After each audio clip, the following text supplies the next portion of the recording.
Welcome to this rapid revision video looking at Anglo-Saxon law enforcement.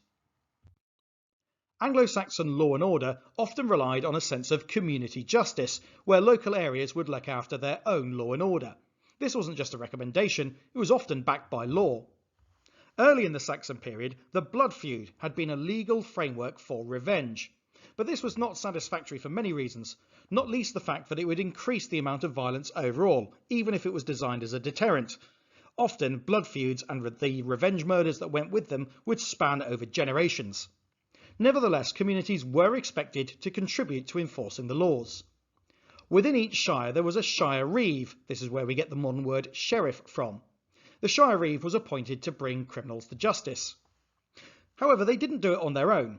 The shire was too big for the shire reeve to supervise on their own, and so it was subdivided into areas called hundreds, and then further subdivided into areas called tithings. The tithing represented an area with roughly 10 broad households or extended families, and there were 10 tithings to the 100, so within 100 there were roughly 100 families. Each hundred sent a hundredman to meet with the shire reeve regularly. In the case of theft, usually of cattle, which were considered incredibly valuable bits of property at the time, the hundredman would be responsible for tracking down the thief, and could take 2 tithing men, that is, men from the tithing, with them. They might also rely on help from something called the hue and cry, and we'll look at that in a bit more detail now. The hue and cry was an important part of community justice, because the community was expected to not only uphold the law, but also assist in catching criminals who had broken it. If someone, for example, witnessed a crime, maybe a theft like in this picture, they had a responsibility to raise the hue and cry by shouting and alerting others. Essentially, that's the Old English for stop thief, I believe. They would then form a posse, chasing them from town to town, and if necessary, they'd keep chasing them until they were delivered to the shire reeve. If 100 failed to raise the hue and cry, then the whole community would be fined as a form of collective punishment. And so there was a real incentive for people within the 100 or tithing to not only identify criminals, but to catch them when crimes were committed. But what if it wasn't obvious who had committed the crime and whether they were guilty or not? Well, there someone else would have to make the judgment. Trial by ordeal was considered a way of establishing guilt or innocence. If there was a disagreement or no obvious culprit, then the Anglo-Saxon would leave justice to God. Trial by ordeal was one way of doing this. So it starts with a person being accused of a crime, but it can't be proved that they did it. So there were 3 options. The accused person underwent an ordeal, some sort of unpleasant experience. The first type was trial by hot iron, holding a red-hot iron for 5 paces, which was long enough to leave the skin blistered and burned. Or they might go through trial by hot water, grasping a stone from the bottom of a boiling cauldron, enough to badly blister and scald the skin.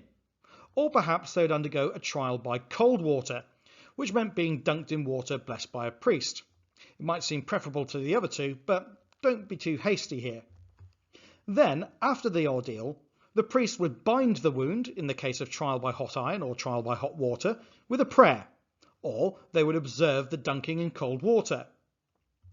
So, either the wound heals quickly and cleanly, or the suspect sinks in the case of trial by cold water.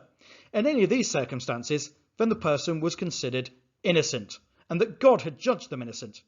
That's why God was able to heal the wound quickly, or wanted to, and that is why God accepted them within the holy blessed water.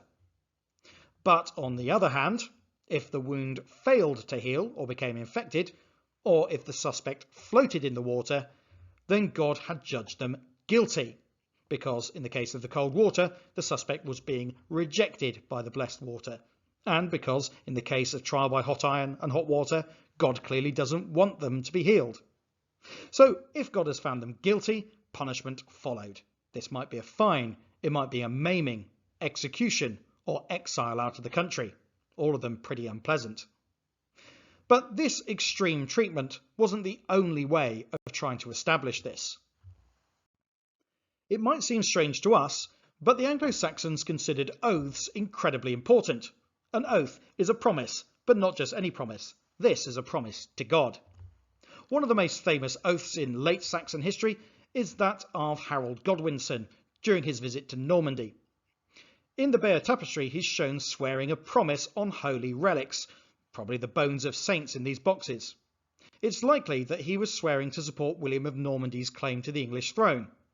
When Harold went back on his word and became King of England instead, it was taken very seriously. It was judged that Harold hadn't just lied to William, he had lied to God as well.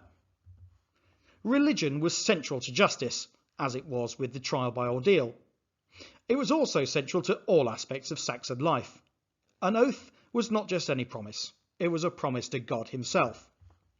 An accused criminal, usually of some small or petty crime, might be given a public hearing in the church where they would swear an oath of innocence.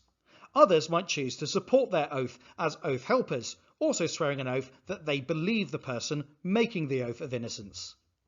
Having given such an oath, they would normally be believed and walk free. However, repeat offences would be far more likely to be detected in small communities, so going against an oath or lying could be effective as a deterrent. If you were seen as lying to God, you could be ostracised by the community, and your word would not be believed again. Commit another crime? Then perhaps your fate is going to be one of trial by ordeal, or just being summarily executed. In summary then, Saxon England seems violent and lawless to us today by our own standards. An example of this might be the bloodiness of trial by ordeal. But there was a system of law, and this was enforced by the king, his earls and his shire reeves. But they couldn't do it on their own.